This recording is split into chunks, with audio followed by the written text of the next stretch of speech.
CTV News at 5 with Hudson Mack. The latest report on BC Transit says the Crown Corporation needs to do less talking and more listening. An independent review shows municipalities feel their voices aren't being heard. The review of BC Transit's operations has made 18 recommendations, including improving planning and consultations with the cities it serves. The suggestions are being made in areas such as the Capital Region and Nanaimo. The Transportation Ministry called for the review after mayors and elected officials started voicing their concerns about operations and budget.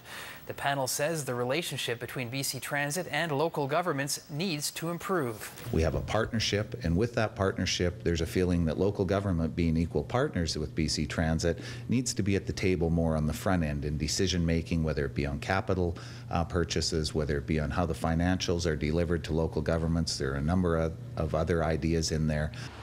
Out of the 18 recommendations, 8 will require legislative changes. The report suggests BC Transit set service standards with municipalities and provide them with regular transit statistics, including costs and performance. BC Transit says the review is a step in the right direction and will help improve service in the future.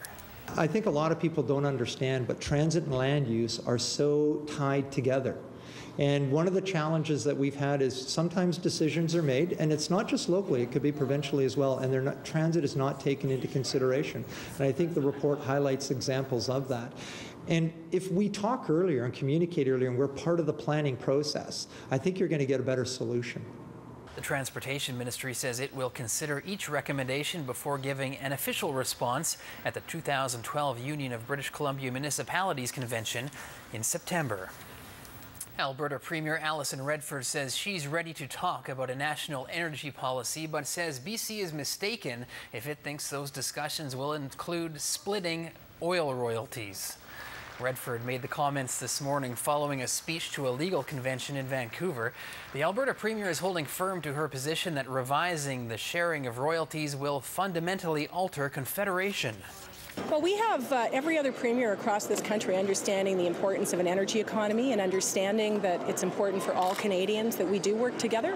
We'll continue to do that. I mean, there are lots of things going on every single week in every province across this country that take the attention of leaders and premiers, and I'm sure that at some point in the future another discussion will take place.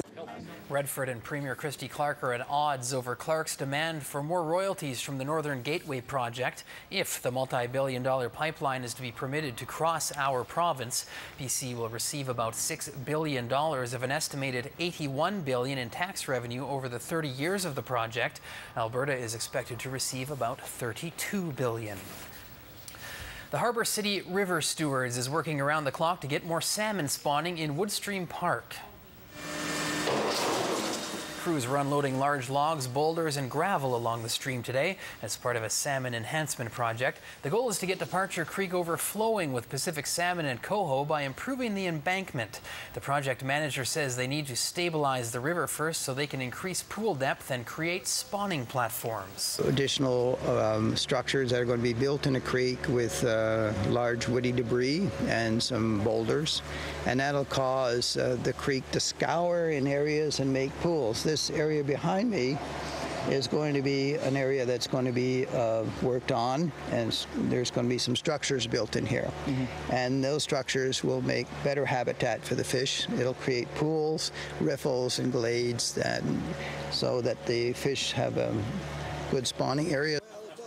In 2010, a barrier was removed downstream, which allowed a large number of pink salmon to migrate up the channel.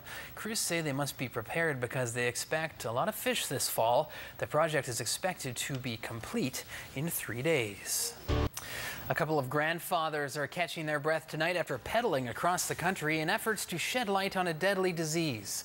The cycling duo arrived at mile zero today after riding more than 8,000 kilometers. John Lowe and George Chan are cancer survivors who rode from Newfoundland to Victoria to spread the message cancer can be beaten. The cyclists dipped the front wheel of their bikes into the ocean after the long trek, saying the journey has been a real eye-opener. Here I am just riding across Canada, but I know having had cancer before, there's bigger struggles ahead, those who have had cancer. And, you know, by doing this ride and raising money for cancer research. I know that for myself and George, we wouldn't be here today if it wasn't for cancer research. So that gives you the motivation to go. Medical advancement is just way much more better than before, and that's due to research. So we want to keep the research going, and the donation is always needed. It's never ending. The Journey for Hope tour has raised more than $14,000 for the BC Cancer Foundation.